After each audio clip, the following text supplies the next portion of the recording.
Congressman. Yung mga gusto pa pong congressman na magpalista lang po, lumapit lang po kay COMSEC. Thank you po. Please continue, Congressman Rog. Thank you, Mr. Chair. Mr. Chair, I just have a few questions based on the ARs that we've done. Given that this is already our fourth hearing, I'm sure COA is very much used to our questioning, and I hope they could indulge us some more. Actually, Mr. Chair, yung aking mga katanungan is supposedly directed to the Special Disbursement Officer of the OVP, because under my understanding, based on the joint memo, this would have been SDO Acosta's responsibility, because under number 6.3.2, Section B, it is part of the Special Disbursing Officer's responsibility to maintain separate records of all transactions and to retain a certified copy or duplicate copy of the required supporting documents and reports on utilization. However, and my questioning is precisely on this, on the acknowledgement receipts attached as justification, yung documentary evidence presented. However, given that the SDO Acosta is not around, I guess we'll be forced to at least to get this, some of the answers, I'll be forced to ask the COA. So with that, Mr. Chair, I'd like to direct my questions perhaps to Attorney Camora from the ICFAO, if they would be so kind to indulge. Just as to add context po, no, Attorney Camora. We know po that the confidential funds are special in the sense that they respond to, they pertain to a certain purpose only allowable under the Joint Memo Circular. But this does not mean that this is a blank check po, no? It's not a blanket authority that it could be spent without justification. Would that be a fair statement po? Attorney Camora, you're recognized. That is correct po, Your Chair. So, Mr. Chair. in line with that and in line with the requirements of the COA, you would ask actually for liquidation reports. Although it's special in the sense that it is directed only to the chairman of the COA, you still have the ICFAO to study this. And in fact, it is the ICFAO who gives the AOMs, the notice of disallowance, and the notice of credit in relation to confidential fund spending. Is that correct, Mr. Chair? That is correct, Mr. Chair. So, Mr. Chair, given the, maybe I have a timeline again of the 2022 confidential fund usage of the OVP. If I understand correctly, it was disbursed within 11 days. This was for December of 2022, and the basis of the funds was a transfer from the contingent fund. But there was an AOM issued by your office. Anong date po nito?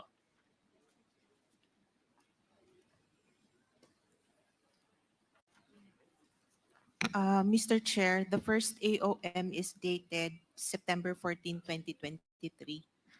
So for the 2022 confidential funds, September 2023 yung AOM. And the response by the Office of the Vice President was received around what time po kaya?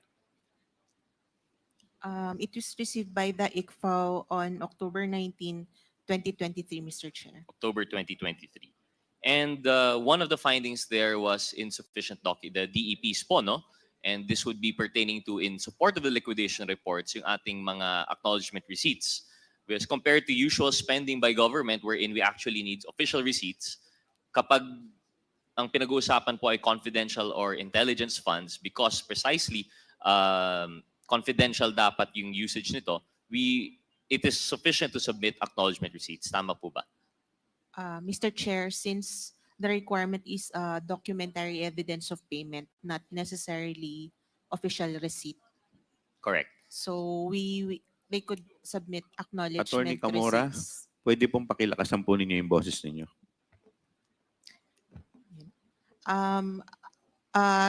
Documentary evidence of payment po ang required sa joint circular. So the acknowledgement receipts are acceptable po. Acceptable.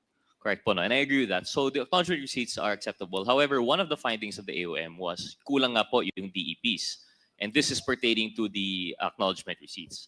The first time na nag-liquidate po sila, wala pa talagang submitted na DEPs. Opo. So that's why you had the AOMs in September 2023. Part of the findings was the lack of the DEPs, precisely yung mga ARs natin. And then they answered in October 2023. When they filed in October 2023, was it already there, yung DEPs? Yung justification po nila? Yes, Mr. Chair, it was part of their compliance. So it was submitted October 2023.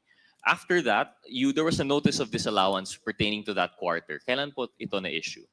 Mr. Chair, before that, a notice of suspension was issued. So normally, after the AOM is issued and the COA is not satisfied with the compliance, we issue a notice of suspension, which was issued on December 13, 2023. December 2023. And the notice of suspension you mentioned is when the COA is not satisfied. So yung pagsubmit po ng October 2023 DEPs, hindi pa po satisfied yung COA. And what was the reason that you were not satisfied? Mali-mali po ba yung mga AR or kulang pa po yung mga AR? May mga ibang ARs po na may issues and may kulang pa po na additional documentation on other ARs. And after the notice of suspension for December 2023, they were given another chance to submit additional documents. Is that correct? Or wala na po? Meron pa, Mr. Chair. Meron pa. They're given 90 days. 90 days. To, When did they apologies? When did they submit their additional DEPs po? In response to the notice of suspension. Mr. Chair, we received their compliance on March 13, 2024. March 2024. And finally, I suppose after this, ito na po yung disallowance? Yes, Mr. Chair. Anong date po ng disallowance po natin? The disallowance is dated August 8, 2024, Mr. Chair. August 2024. Thank you. I'll get back to that po. No? I wanted to establish a timeline because one of the things that we have found with the acknowledgement receipts is that there seemed to be a disconnect in relation to the dates, especially considering the fourth quarter of 2022 CF. Mr. Chair, maybe ask the Secretariat. I don't know if they've prepared it. I want to flash on screen an acknowledgement receipt. Here. Is the date legible po sa inyo? Can you see? I'd like to confirm that the date that it says is actually December 28, 2023. Do you see that, Attorney Camora? Yes, Mr. Chair. And supposedly this was attached. I'm not sure if this would come in for the first batch of response in December 2023 or if it came in with the second batch of response in March 2024. But this is supposedly a DEP presented for the fourth quarter of 2022. Isn't it strange? Not really strange. It's outright false for it to justify an expense in 2022, but the date is 2023. Would that be correct? That's the Chair. Actually, one of the findings under the notice of suspension is that some of the acknowledgement receipts were dated December 2023 and some were even undated. Yes. And this would be the basis for disallowance? Or was this, this was the findings of the AOM po, no? Yes, that is under the notice of suspension na po, The Mr. Chair. suspension. Since nakapag-comply na sila, so yung observation namin was already under the notice of suspension po. How would it be complied po, Attorney Camora? How did they rectify the AR?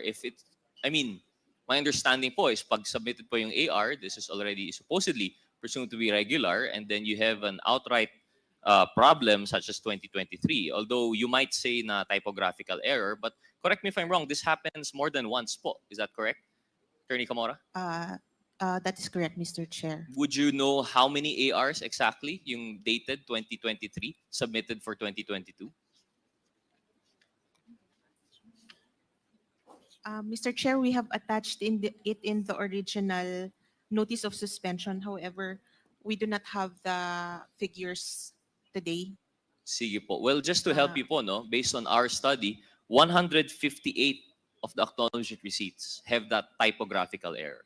We would understand the typographical error if it happens once or twice, and at most for one individual to make that mistake multiple times. But for supposedly acknowledgement receipts which come from different sources, this should be different people issuing it po, diba? These are different people signing off for different expenses. Now, for 158 people to make the same mistake, is that something that would be acceptable? Is that an acceptable margin of error for the COA? Mr. Chair, they answered in their compliance. As to the Mr. Chair, apologies. Maybe what does it mean to answer with the compliance? So they took back yung AR na mali po yung date, or no, Mr. Chair, yung compliance nila contained their answers why they had acknowledgement receipts dated December 2023 and undated acknowledgement receipts. and what was the answer po, Attorney Camora? They said they have inadvertently contained clerical or typographical errors indicating 2023 instead of 2022. Considering the nature of confidential activities, which are usually conducted discreetly and completed within a short period of time, and in addition to the lack of attention to details of personnel attending to voluminous papers from several individuals, some data in the acknowledgement receipts submitted as proof of transactions may have been missed. Mr. Chair, apologies. I think that portion would suffice po, Attorney Camora. No? So the answer of compliance, they did not dispute, they did not take back the ARs, but they simply gave that defense that it was an inadvertence, or basically typo nga po siya. But precisely the point, Mr. Chair, that I think that the committee should consider is that it's a typographical error for 158 acknowledgement receipts. This is not something that I think, although we do not argue with the COA, of course, this is their jurisdiction.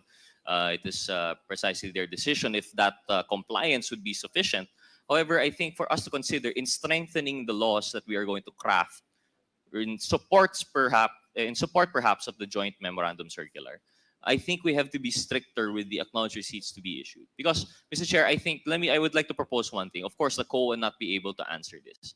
But given the timeline po, no, September 2023 yung first na AOM, the October 2023 was the compliance with the first batch of ARs, and then December 2023, the notice of suspension. And that was the time siguro po, no, that they were coming up with these new ARs.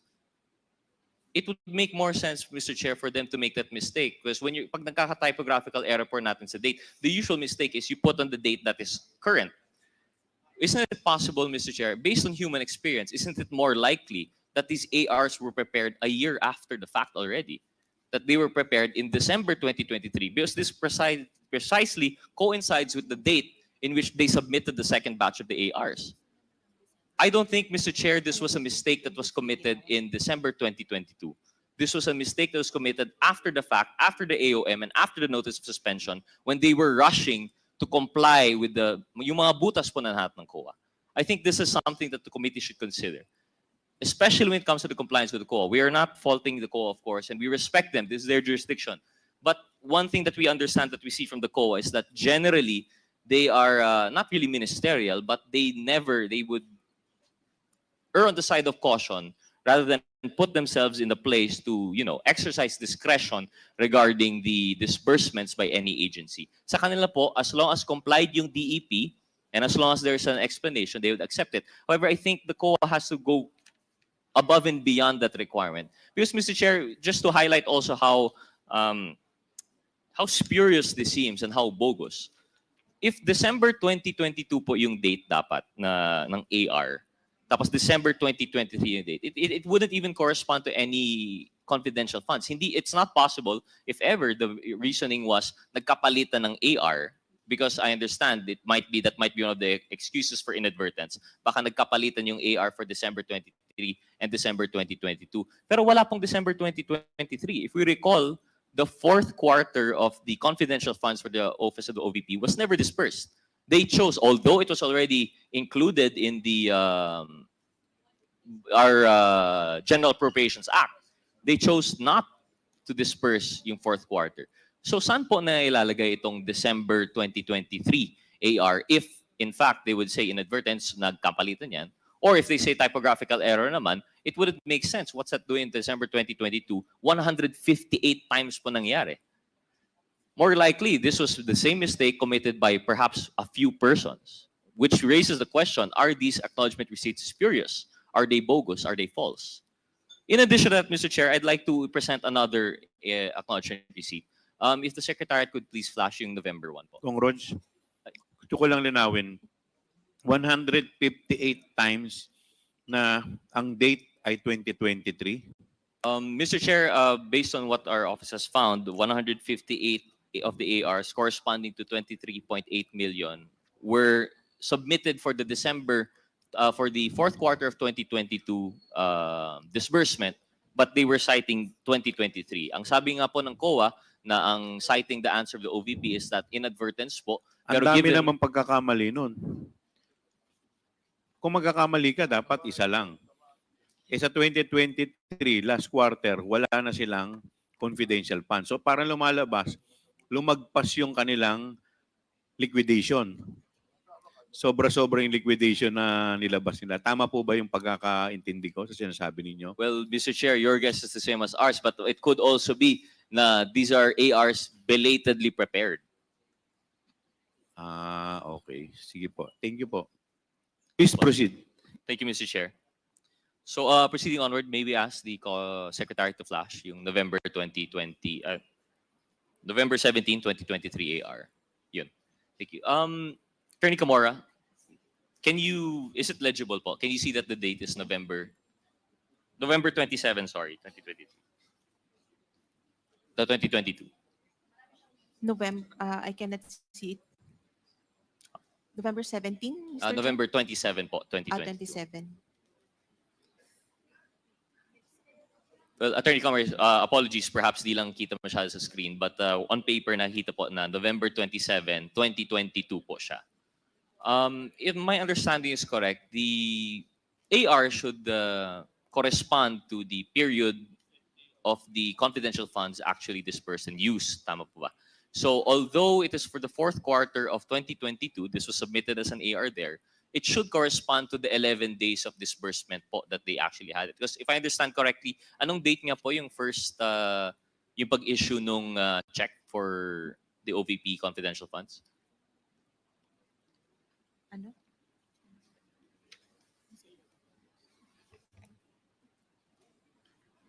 December 20, 2022, Mr. Chair. December 20, 2022. So definitely, this is after November 27, 2022. Would the COA have, of course, I would not fault COA for this. This is supposedly a question for the Special Dispersing Officer, si SDO Acosta, but given that she's not here, I am constrained to ask the COA, para saan po kaya would this be considered? Because if we also consider, baka sabihin naman natin na typographical error, baka dapat November 2023 po ito, wala rin pong fourth quarter confidential funds ang OVP for 2023. Tama po ba? Tama po, Mr. Chair. So in that case, how would the COA appreciate this acknowledgement receipt? Normally, Mr. Chair, it should be noted that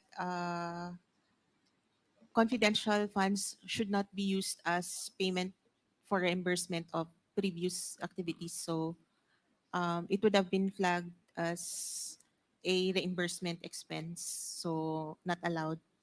So this would have been disallowed totally. And perhaps there's a good chance that this is part of the disallowance actually of your But I think, Mr. Chair, what is striking for this committee is, of course, the COA has already acted on the disallowance. But what should be considered is the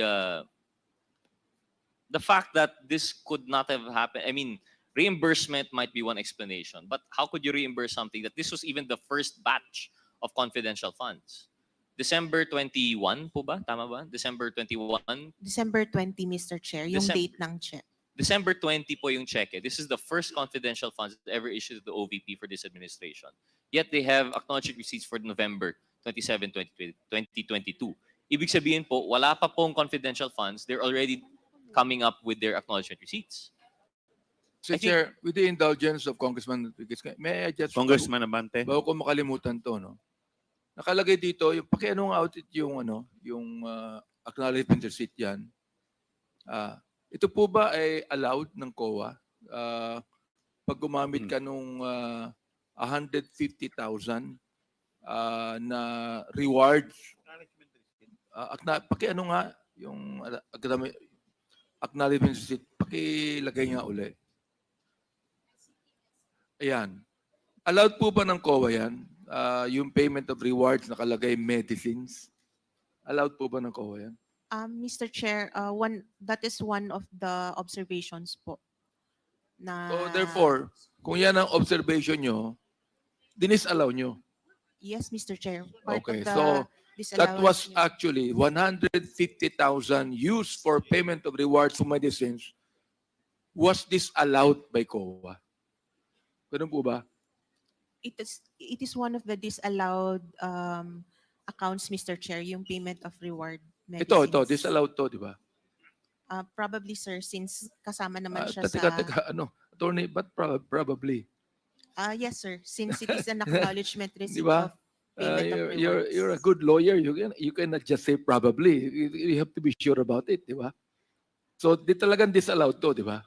Yes, Mr. Chair. O yan. Mr. Chair, thank you. Please continue, Congressman Rog. Thank you, Mr. Chair. Thank you, Congressman Abante. Basically, what we're trying to say here po, no, in relation to the dates, whether this is for reimbursement of, although illegal po, no, it's not supposed to be allowed. Whether this was a justification for reimbursement or this was inadvertence or typographical errors, despite being repeated over 158 times, these are clear red flags po in relation to the AR submitted by the office. And this is something that we should consider. Looking forward, we should consider po this in aid of legislation, perhaps legislation to strengthen this joint circular to make sure that this doesn't appear again, or perhaps stringent penalties for when this is caught. But more important than that, we still have to hold them accountable po, no? For this, although this is already passed, although there's already this notice of disallowance, accountability should be had for this. Now, in addition po, moving forward from these erroneous dates or inadvertent dates, I would like to present another documentary evidence. May we have po the Secretariat flash yung acknowledgement receipt for Mr. or Miss NP. Yun. Attorney Camora, when we're talking of acknowledgement receipts, basically it's something like this one. It's very bare. It just has the amount received, for what purpose, and you have the name and the date. That's all that is required. However, when it comes to the name, is this usually the name of the person or signature or both? They would give us normally yung name and signature, but actually the signature is which is more important Which is to the more COA. Since we know that unsigned documents are really Yes. not good documents. So kung signature lang, okay lang po siya. Pero kung name lang po, we will flag it as unsigned document po. Yes. And what is the reasoning for this? Because a name can be written by anyone, but a signature is supposedly unique. Is that a fair statement? Yes, Mr. Chair. Mr. Chair. So what happens when, for example, here, it may not be seen, it's redacted precisely because it's confidential. However, it could be noted that this name was written in block letters, which are not distinctive by any manner. Yet, this was what was submitted as an acknowledgement receipt. So in cases such as this, it's very possible that someone purporting to be Mr. NP is writing the name for NP. Would that be correct, Attorney Camora? That is correct, Mr. Chair. So in this case, this would be another case of an irregular AR. Would that be correct? Yes, Mr. Chair. And of course, when it comes to the ARs that are just block letters and names, because precisely it could be purporting to be that person, but signed by anyone else, this should be disallowed, Mr. Chair.